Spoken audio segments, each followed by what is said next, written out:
Bonjour à tous. Alors, pas de vidéo en extérieur aujourd'hui. Mes enfants profitent de cette matinée printanière pour jouer dans le jardin. On a cette chance et du coup, ils font un boucan d'enfer. Donc, voilà, même si ça peut être sympa, les cris d'enfants en arrière-fond sonore, j'ai décidé de me mettre au calme. J'espère que ça va de votre côté, que vous survivez. Là, ça fait 15 jours sans école. Je vais vous mettre sous la vidéo le numéro de téléphone du réseau SOS Parentalité qui a été mis en place par Catherine Dumonteil-Crémer. Donc c'est le réseau Parentalité Créative qui vous propose ce numéro de téléphone gratuit pour décharger pendant 15 minutes avec un consultant parentalité au bout du fil qui va être dans l'écoute vraiment totale, bienveillante, sans jugement. Et ça peut aussi faire du bien parce que téléphoner aux copines, c'est sympa, mais une oreille neutre, une tierce personne, voilà, qui est en totale bienveillance, ça fait du bien aussi. Ce que je voudrais vous proposer pour ce week-end, c'est une activité artistique. Donc l'idée, ça va être de poser au sol des feuilles de papier. Si vous avez un grand format raisin, c'est l'idéal. Si vous n'avez pas, ce n'est pas grave. Vous prenez tout simplement des feuilles A4 que vous allez coller les unes aux autres et que vous allez donc poser au sol. Si vous avez des petits, ça peut être bien de protéger le sol avec ce que vous avez, donc je ne sais pas, une nappe, une toile cirée ou je ne sais pas quoi. Sur ce support que vous allez adapter au nombre de personnes, si vous êtes 2 ou si vous êtes 6, il va falloir plus de surface, puisque l'idée c'est que vous puissiez tous dessiner en même temps sur ce support. Si possible avec des craies grasses ou des pastels secs. Si vous n'avez pas, eh bien vous faites avec ce que vous avez sous le coude, des crayons de couleur, des feutres. Il n'y a pas forcément besoin de représenter quelque chose, ça peut être juste des couleurs, des formes, mais vraiment l'idée, c'est que vous soyez, tous ensemble sur ce même support.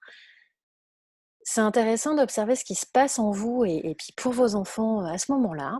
Est-ce que, chacun trouve sa place? Est-ce que chacun trouve son rythme? Est-ce que vous vous autorisez à intervenir sur, ce qu'ont fait les autres? Comment vous vous sentez quand les autres interviennent sur ce que vous avez fait?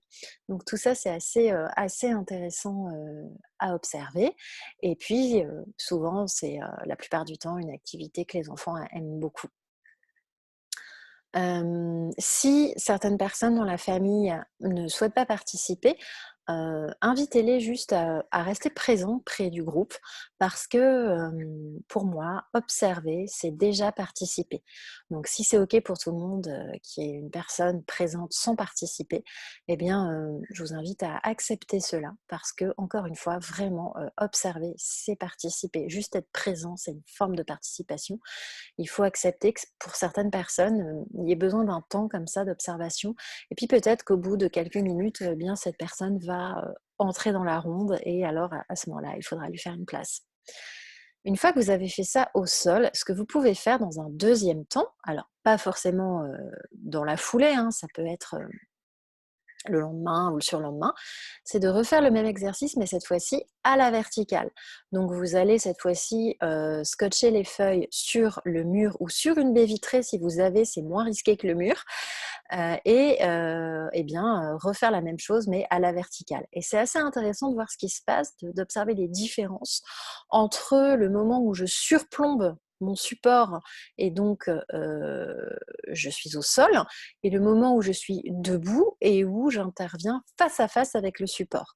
Physiquement, c'est pas la même chose et ça ne va pas induire les mêmes gestes et donc pas le même résultat.